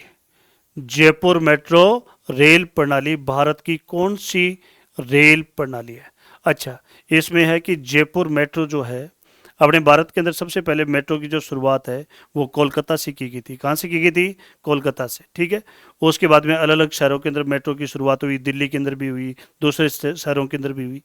अपने जब जयपुर मेट्रो की अपन बात करें तो भारत में 6ठे नंबर के क्रम में ना अपने जयपुर मेट्रो की शुरुआत हुई। और आज जयपुर मेट्रो जिसके पहले फेज की जो शुरुआत है वो अपने चांद पोल से मानसरोवर के बीच में अपने 2015 में की गई थी। अपने 3 जून 2015 को जयपुर मेट्रो का जो पहला फेज है वो शुरू हुआ था, और फिर आगे जाकर 2020 में अपने बड़ी चौपड़ तक के अपने इस मेट्रो फेज की मेट्रो पहला जो मेट्रो फेज था उसके सेकंड पार्ट को आगे की तरफ ही बढ़ाया गया, ठीक है। तो ध्यान में रखना अपने राजस्थान में मेट्रो जयपुर मेट्रो जो है उसकी शुरुआत 3 जून 2015 को जयपुर से हुई थी, और ये देश की अपने मेट्रो प्रणाली के अंतर्गत अपने 6ठे नंबर पर है, ठीक है। फिर अपने आगे की तरफ बढ़े तो उत्तरी पश्चिमी रेलवे जोन का जो मुख्यालय कहाँ पर है? तो ध्यान में रहे कि अपने रेलवे की सबसे बड़ी जो इकाई होती है ना वो बड़ी इकाई होती है जोन, ठीक है। और फिर जोन के अधीन जो छोटी इकाई होती है वो क्या होती है? मंडल होती है। अपने राजस्थान में ज्यादातर जो रेल मार्ग हैं, राजस्थान के अधिकांश जो रेल मार्ग हैं, ठीक है, ये अधिकांश रेल मार्ग अपने 2 रेलवे जोन के क्षेत्र में आते हैं। एक तो है उत्तरी पश्चिमी रेलवे जोन, ठीक है, और दूसरा है पश्चिमी मध्य रेलवे जोन। इन 2 रेलवे जोन के अधीन आते हैं। जो उत्तरी पश्चिमी रेलवे जोन है इसका जो हेड ऑफिस है वो अपने कहाँ पर है? जयपुर के अंदर है। और जो पश्चिमी मध्य रेलवे जोन है इसका हेड जो ऑफिस है वो जबलपुर मध्य प्रदेश के अंदर है। कहाँ पर? जबलपुर मध्य प्रदेश में। फिर जो कोटा रेलवे मंडल है, कौन सा? कोटा रेलवे मंडल, ये तो पश्चिमी मध्य रेलवे जोन के अधीन आता है। इसके अलावा अपना जयपुर है, अजमेर है, बीकानेर है, जोधपुर है, ये जो 4 रेलवे मंडल है ना ये अपने उत्तरी पश्चिमी रेलवे जोन के अधीन आते हैं। तो राजस्थान में सबसे ज़्यादा जो रेल मार्ग है ना वो उत्तरी पश्चिमी रेलवे जोन के अधीन है, जिसका हेड ऑफिस अपने कहाँ पर है? जयपुर में। तो उत्तरी पश्चिमी रेलवे जोन का मुख्यालय वो अपने कहाँ पर होगा? जयपुर में। तो इस क्वेश्चन का अपना सही विकल्प है विकल्प नंबर 4। फिर अपने नेक्स्ट क्वेश्चन बढ़ेंगे, ये आपका आरटीआई वाला क्वेश्चन आ गया। फिर है राजस्थान राज्य राजमार्ग विकास परियोजना, जो स्टेट हाईवे है। अपने राजस्थान के अंदर स्टेट हाईवे जो है उनके डेवलपमेंट के लिए जो ये राजस्थान राज्य राजमार्ग विकास परियोजना सेकंड जो चुना गया है, इसमें 801 किलोमीटर लंबाई के 11 राजमार्गों का जो विकास है उस विकास के लिए आर्थिक जो सहयोग है वो राजस्थान सरकार को अपने कहाँ से प्राप्त हो रहा है, तो उसमें ध्यान रखना जो वर्ल्ड बैंक है, विश्व बैंक है, इस विश्व बैंक के आर्थिक सहयोग से अपने राजस्थान के अंदर स्टेट हाईवे के विकास के लिए, और वो भी कितने स्टेट हाईवे, अपने 11 स्टेट हाईवे का विकास किया जाएगा जिनकी लंबाई होगी 801 किलोमीटर। उसके लिए राजस्थान सरकार ने जो फंड जुटाया है वो फंड कहाँ से जुटाया है, वर्ल्ड बैंक से जुटाया है। फिर अब नेक्स्ट क्वेश्चन की तरफ बढ़े। उत्तरतलाई सिविल एयरपोर्ट जो है वो अपने राजस्थान में कहाँ पर अवस्थित है, तो ध्यान में रखना जैसे सूरतगढ़ एयरपोर्ट है गंगानगर के अंदर है, नाल एयरपोर्ट है बीकानेर के अंदर है, जैसलमेर एयरपोर्ट जैसलमेर में है, रातानाडा एयरपोर्ट जोधपुर के अंदर है, और उत्तरतलाई एयरपोर्ट की अपन बात करें तो ये अपने कौन से जिले के अंदर है, बाड़मेर में है। ठीक है, फिर अपन नेक्स्ट क्वेश्चन की तरफ आगे बढ़े कि राजस्थान में पर्यटन को उद्योग का दर्जा किस वर्ष में दिया गया था। बहुत ही शानदार क्वेश्चन है कि पहले पर्यटन को ना एक इंडस्ट्री नहीं माना गया था, जिसके चलते इस पर्यटन का अपने एक अभूतपूर्व विकास नहीं हो पा रहा था, जबकि पर्यटन आज के टाइम में विश्व का सबसे बड़ा एक विशुद्ध उद्योग है जिसमें इन्वेस्टमेंट बहुत कम होता है और अपने सरकार को रेवेन्यू है वो बहुत ही ज़्यादा मिलता है। अब इस टूरिज्म को बढ़ावा देने के लिए जो जो इम्पैक्ट जो आपकी यूनिट्स हैं, अगर उन यूनिट्स को उद्योग मान लिया जाए, यानी उनको उद्योग का दर्जा मिल जाए, तो सरकार की तरफ से ना अपनी इन तमाम यूनिट्स को वो अपनी फैसिलिटीज उपलब्ध होनी शुरू हो जाएंगी जो एक इंडस्ट्रियल सेक्टर के लिए सरकार के द्वारा उपलब्ध करवाई जाती हैं, चाहे वो अपनी भूमि कन्वर्जन का मामला हो, चाहे वो ऋण का मामला हो, तो सब में सरकार की तरफ से इंडस्ट्रियल सेक्टर को जो रियायतें दी जा रही है ना, फिर वो रियायतें अपने इन पर्यटन इकाइयों को भी मिलनी शुरू हो जाएंगी, चाहे वो होटल्स हैं, है ना, अपने जो भी पर्यटन को बढ़ावा देने वाली जो भी यूनिट्स हैं, जो भी इकाई हैं उसके लिए। तो इस दिशा में अपने राजस्थान में सबसे पहला जो प्रयास है, और राजस्थान में सबसे पहला प्रयास ही नहीं पूरे भारत में राजस्थान पहला ऐसा स्टेट था जिसने अपने यहाँ पर मोहम्मद यूनुस कमेटी की सिफारिश पर, कौन सी कमेटी, मोहम्मद यूनुस कमेटी की सिफारिश पर 1989 में ही अपने पर्यटन को उद्योग का दर्जा दे दिया था। फिर आगे चलकर 2004-5 के अंदर पर्यटन को जन उद्योग का दर्जा भी दिया गया था। तो अपने क्वेश्चन में पूछा गया है कि पर्यटन को उद्योग का दर्जा अपने यहाँ पर पहली बार कब दिया गया था, तो 1989 में दिया गया था, और वो भी मोहम्मद यूनुस कमेटी की सिफारिश पर दिया गया था। फिर अपन नेक्स्ट क्वेश्चन की तरफ बढ़े, तो ये नेक्स्ट क्वेश्चन अपना नहीं है, फिर ये भी क्वेश्चन अपना नहीं है, ये क्वेश्चन भी अपना नहीं है। फिर है सुंदा माता रोपवे अपने राजस्थान के किस जिले में स्थित है, तो ध्यान में रहे अपने राजस्थान का सबसे पहला रोपवे है। रोपवे अंग्रेजी का वर्ड है जिसको हिंदी में अपन ने रज्जू मार्ग भी कहते हैं। ठीक है, तो पर्यटन विकास के लिए ना अपने राजस्थान में अलग अलग स्थानों के ऊपर अपने रोपवे स्थापित किए गए। आज के दिन अपने राजस्थान में 7 रोपवे हैं। इन 7 रोपवे के अंदर सबसे पहला रोपवे अपना सुंदा माता मंदिर रोपवे जो 2006 के अंदर स्थापित किया गया था, और ये अपने जालौर जिले के अंदर जो जसवंतपुरा की पहाड़ियाँ हैं वहाँ पर सुंदा माता का मंदिर है। ठीक है, तो इस मंदिर तक पर्यटकों को पहुंचाने के लिए 2006 के अंदर कौन सा रोपवे शुरू किया गया था, सुंदा माता मंदिर रोपवे। ठीक है, फिर अपने राजस्थान में ये अपने ज्योग्राफी के क्वेश्चन थे जिनका मैंने आपको सॉल्यूशन करवा दिया है। अब आपके जो आगामी जो क्वेश्चन है उनका सॉल्यूशन आपको दूसरे टीचर आ रहे हैं जो आपको बहुत जल्दी करवा देंगे। धन्यवाद साथियों, नमस्कार। मैं जय चौधरी, प्रयास के डिजिटल मंच पे आपका हार्दिक स्वागत व अभिनंदन। जो हमारा टास्क चल रहा है, टास्क आधारित टेस्ट सीरीज का जो रिवीजन टेस्ट चल रहे हैं उसमें आपका हिस्ट्री के संदर्भ में जो क्वेश्चन है उसकी चर्चा करने वाले हैं। तो हमारा आज का जो क्वेश्चन पहला है वो है, राजौरगढ़ में मंथन देव द्वारा निर्मित प्रसिद्ध मंदिर निम्न में से किस देवी देवता को समर्पित था। तो ये बात हो रही है गुर्जर प्रतिहारों की। किसकी बात हो रही है जी? गुर्जर प्रतिहारों की बात हो रही है। गुर्जर प्रतिहारों की एक शाखा थी राजौरगढ़ अलवर। कौन सी शाखा थी? राजौरगढ़ अलवर की शाखा थी। तो यहाँ का एक महान शासक हुआ कौन? मंथन देव। कौन हुआ जी? मंथन देव हुआ।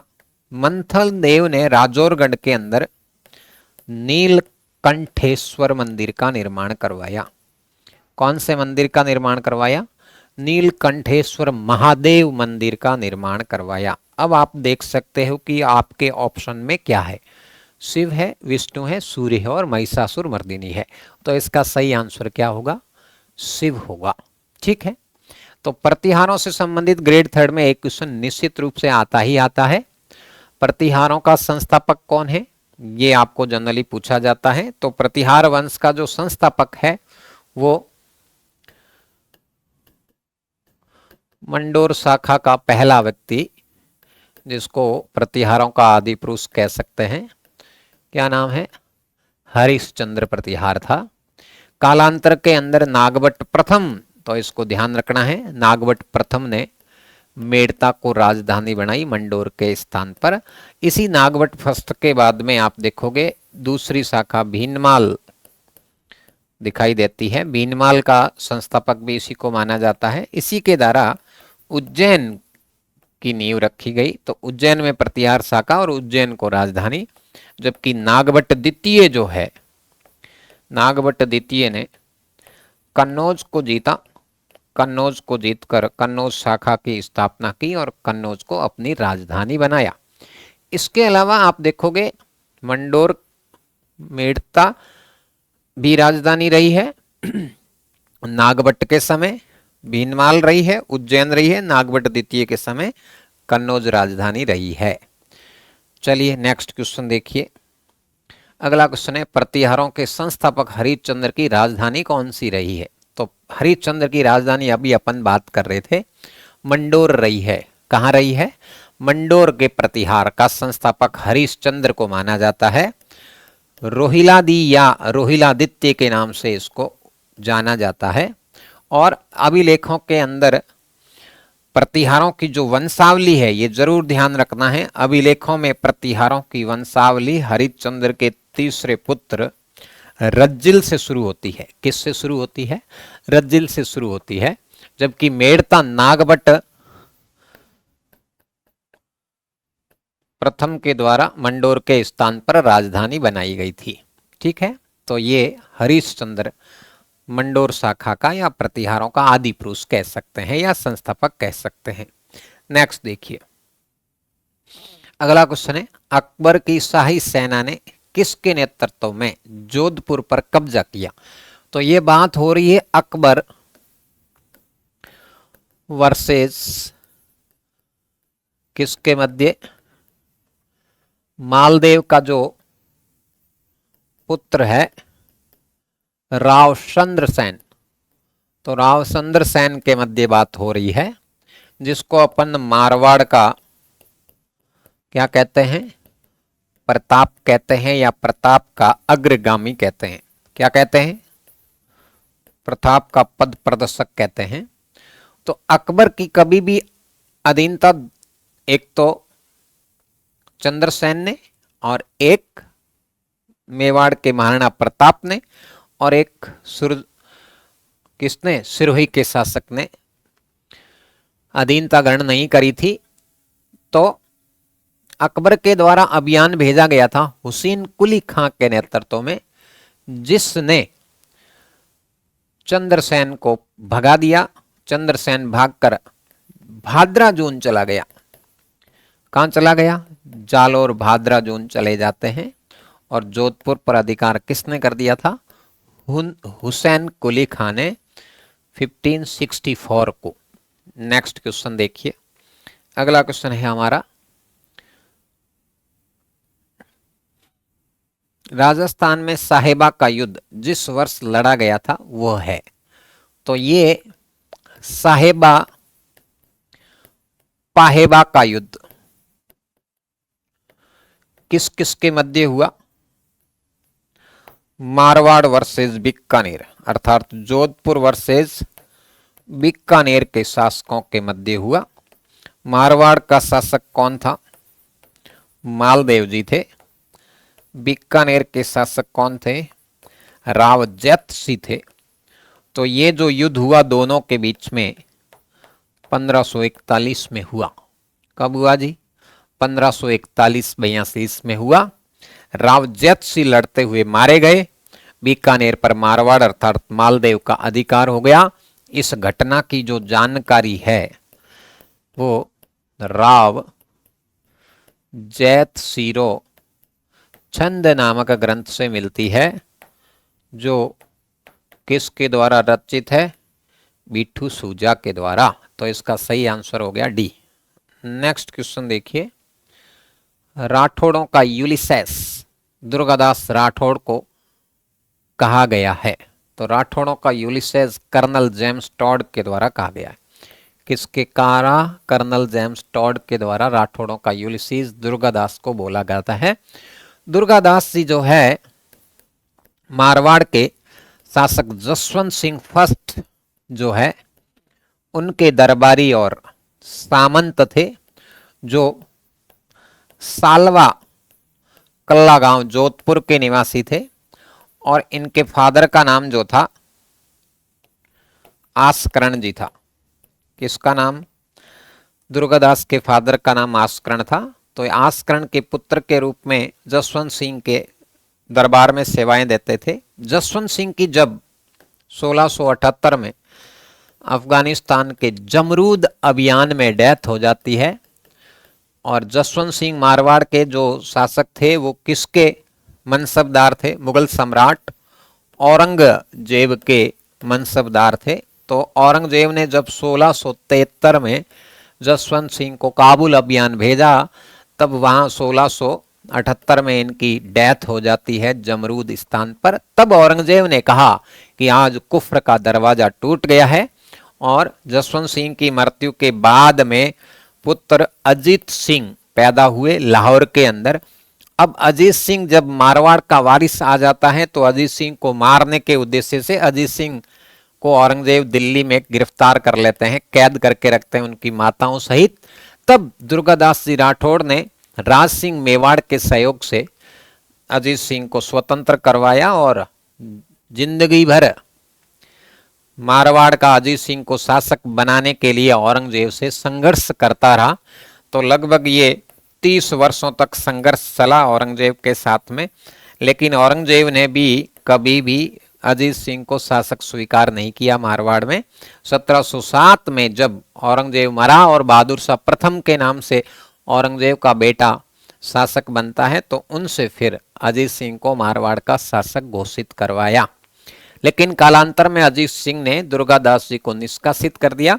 तब वो पहले मेवाड़ महाराणा अमर सिंह सेकंड के दरबार में रहे, कालांतर में वो उज्जैन चले गए, वहीं पर इनकी मृत्यु हो जाती है, और फिर अजीत सिंह के द्वारा यहाँ उज्जैन में इनकी छतरी का निर्माण करवाया गया।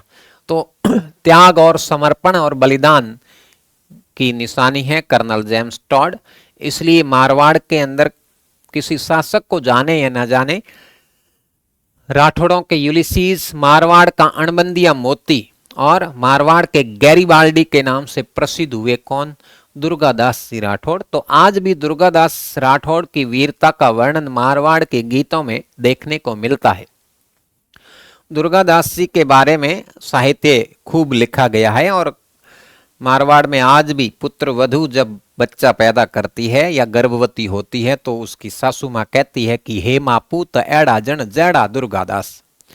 तो दुर्गादास जी के बारे में बहुत कुछ साहित्य लिखा गया है। औरंगजेब पे दिल्ली अभियान जाते थे दुर्गादास जी, तो इसके संदर्भ में भी डिंगल साहित्य में लिखा हुआ है कि दुर्गो बेटो आस करण रो नित नित वारों जाए, अफीम उतर गया औरंगजेब रा दिल्ली धड़का खाए। तो इसीलिए औरंगजेब दुर्गादास जी से हमेशा खौफ में रहता था। तो कर्नल टॉड ने इस प्रकार से राठौड़ों का यूलिसीद या अफलातून की संज्ञा दी है। नेक्स्ट क्वेश्चन देखिए, हमारा जो नेक्स्ट क्वेश्चन है, राणा सांगा की छतरी कहाँ स्थित है? तो राणा सांगा की छतरी मांडलगढ़ भीलवाड़ा में है। सांगा खानवा बैटल में घायल होने के बाद दौसा ले जाए जाते हैं। देन उसके बाद में जब बाबर के द्वारा 1528 में कौन सा युद्ध हुआ? चंदेरी का युद्ध हुआ। उस युद्ध के अंदर मैदनी राय को पराजित करने के लिए जाता है। तब सांगा अपनी सेना सहित कहाँ पहुंचते हैं? सहयोग करने हेतु कालपी पहुंचते हैं और वहीं पर किसी के द्वारा जहर दे देने के कारण उनकी वहीं मृत्यु हो जाती है जनवरी 1528 में। और फिर उनका अंतिम संस्कार मांडलगढ़ में किया गया। यहीं पर इनकी कालांतर में छतरी बनाई जाती है। नेक्स्ट क्वेश्चन देखिए। अगला क्वेश्चन है, महाराणा प्रताप के गठबंधन में शामिल ताज खां कहाँ का शासक था? तो ताज खां जो थे जालोर के शासक थे। ये गठबंधन जो है अकबर के विरुद्ध बनवाया गया था।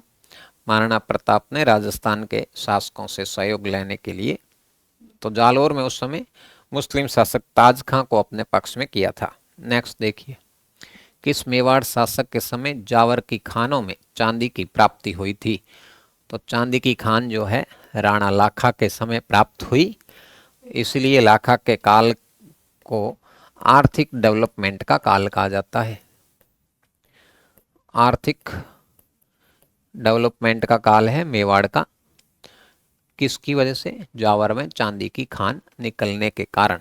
नेक्स्ट देखिए, अगला क्वेश्चन है, बिहारी सतसई के रचयिता बिहारी लाल किसके दरबारी थे? तो ये मिर्जा राजा जय सिंह के दरबारी थे। बिहारी ने यहाँ रहते हुए 700 दोहों का संकलन किया, जिसको बिहारी सतसई के नाम से जाना जाता है। नेक्स्ट देखिए, पहला राजपूत हिंदू शासक कौन था जिसने सती प्रथा पर रोक लगाने की कोशिश की? तो ये